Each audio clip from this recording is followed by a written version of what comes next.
धनश्री, माहेर कसं असावं ग? बघ, असावं असं एक माहेर जिथे वडिलांच्या मांडीवर डोकं ठेवून आभाळा एवढी माया मिळावी आणि डोळ्यातून अलगद अश्रू यावे.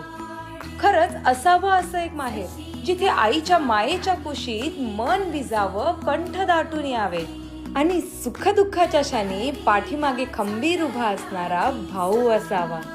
खरंच असावं असं एक माहेर जिथे बालपणीचे किस्से एकमेकांना सांगत, उगत चिडवत, नकळत त्या आठवणींमध्ये रमून जावं. खरंच असावं असं एक माहेर भाग्याचं जिथे नकळत सासरच्या व्यथा विसरून पुन्हा बालपणीच्या अंगणात क्षणभर आनंदाने विसावून जावं.